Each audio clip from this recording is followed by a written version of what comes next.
iryo kete tumaze kuribona tukabaza umugwi leta yasizeho ujejwe gukurikirana ikibazo cacu, basa nk'ukumengo ntibumva ibiri muri iryo kete. Rero no munsi mu gatondo twafashe umwanya ukuri basigurira, turababwira ibirimwo uko bimeze, kuko muri iryo kete leta ivuga iti batunganye ivyo bibanza, bace amaparcelle, habonekemwo amaparcelle y'abenegihugu baba ngaho hamwe n'amaparcelle ya leta. Hanyuma bagasaba uwo mugwi guca batunganya amamodere, no kuvuga intumbero y'amazu yo kubakwa aho hantu, kugira ngo umuntu wese azobaba muri ico kibanza azokubaka inzu nziza ibereye ico kibanza. Ivyo navyo twebwe ntitwigeze tuvyanka, nivyo twamye dusaba kuva mu ntango. Mweje kuvyumva, iryo ni kete riva kwa shefu de cabinet civil mu biro vy'umukuru w'igihugu. Ikete ririmwo umwizero kuko rivuga ingene amatongo yo mu Gasenyi ashobora gutunganywa ku nyungu z'abanyagihugu mbere no ku nyungu za leta. Aha userukira abanyagihugu bari muri hegitare 160 hafi y'ikirimba cy'umukuru w'igihugu, avuga ko umwizero uhari kuko ngo bamye basaba kuva kera ko hakurikizwa amategeko mu gutunganya ayo matongo. Ivyo navyo ngo bikaba biri muri rino kete ahejeje gusoma. Ati rero mu gihe ibiri muri rino kete byokurikizwa, nta nkeka ko abanyagihugu bafitiye amatongo botunganirizwa neza. Je nitwa Maître Niyongabo Emmanuel, nkaba nserukira abenegihugu bafise amatongo muri hegitare 160 zegamiye ikirimba c'umukuru w'igihugu. Gore neza mwari mwarumvise yuko izo hegitare 160 abantu bazibamwo leta yifuza ko bahava baronsa umuzibukiro.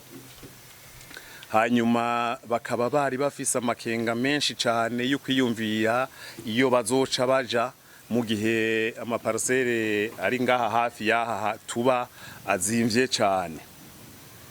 Rero twaraye tuguye mu gahundwe tubonye ikete ryanditswe na nyecubahiro chef de cabinet wa nyecubahiro umukuru w'igihugu c'u Burundi, chef de cabinet civil.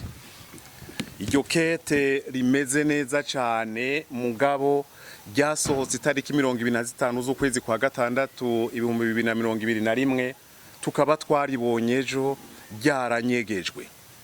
Muri iryo kete rero bimwe bahora batubwira ko bazoduha imuzibukiro tukahava, riratomora neza ko haba viabilisation par intégration, tukagira ibice vy'amaparcelle yacu duhaye leta kubera yahateguye hatunganijwe neza, hakaja amabarabara n'ibindi bikenerwa kugira ngo igisagara kimere neza. Hanyuma twebwe tugaca tusigarana ibice 57% vy'ayo maparcelle, tugaha leta ibice 43% nk'uko bigenda handi. Iryo kete tumaze kuribona tukabaza umugwi leta yasizeho ujejwe gukurikirana ikibazo cacu, basa nk'ukumengo ntibumva ibiri muri iryo kete. Rero no munsi mu gatondo twafashe umwanya ukuri basigurira, turababwira ibirimwo uko bimeze, kuko muri iryo kete leta ivuga iti batunganye ivyo bibanza, bace amaparcelle, habonekemwo amaparcelle y'abenegihugu baba ngaho hamwe n'amaparcelle ya leta. Hanyuma bagasaba uwo mugwi guca batunganya amamodere, no kuvuga intumbero y'amazu yo kubakwa aho hantu, kugira ngo umuntu wese azobaba muri ico kibanza azokubaka inzu nziza ibereye ico kibanza. Ivyo navyo twebwe ntitwigeze tuvyanka, nivyo twamye dusaba kuva mu ntango. Rero twabiberetse bamaze kubibona, baratubwira ko bagiye kuvugana nabo hagati yabo bose kugira ngo bakosore intumbero bari bahaye iki gikorwa kiriko kirabera ngaha. Ntitwomoke tuzogire amaparcelle yacu dusigaramwo, haboneke n'amaparcelle leta izokoreramwo imigambi yayo izoba ikeneye gukora. Rero uno munsi twashatse ko tubibabwira kugira ngo muvyumve, tubereke n'iryo kete ryanditswe na chef de cabinet civile wa nyine umukuru w'igihugu, mubone ko tutarira busema.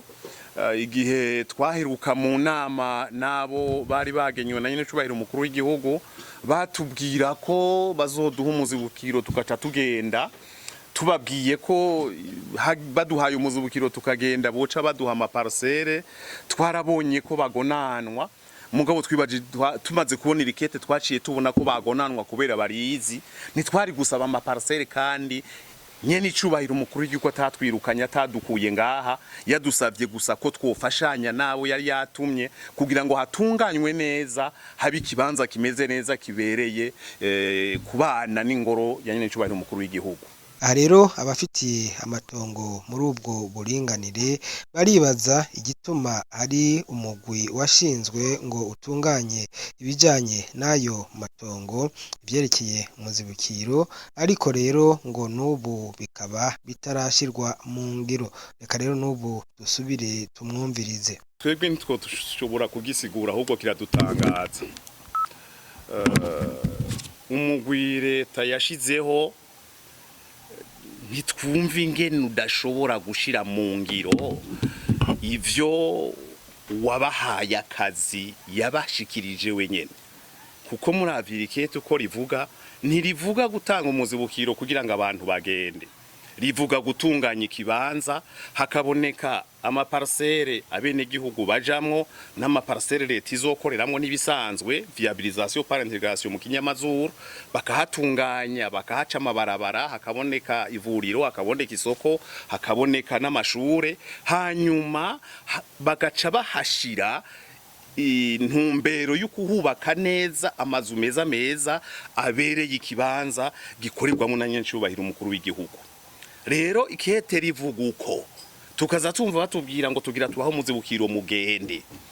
None ko ivyo batubwira bitajanye n'intumbero Ikete ritanga, kandi nyene gutanga itegeko ry'ugutegura y'ugutunganya aha hantu ari nawe yabahaye iyo ntumbero, twibajije tuti hoba hariho uwundi muntu yoba aca iruhande atanga izindi ntumbero zitajanye n'iri, akaba hari byoba bibabaje cyane.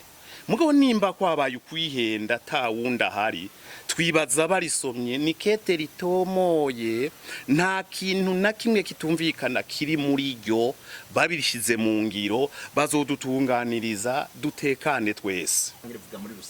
Ikete rifatika ikibanza gushika uno munsi rivuga twebwe gusa muri hegitari 160.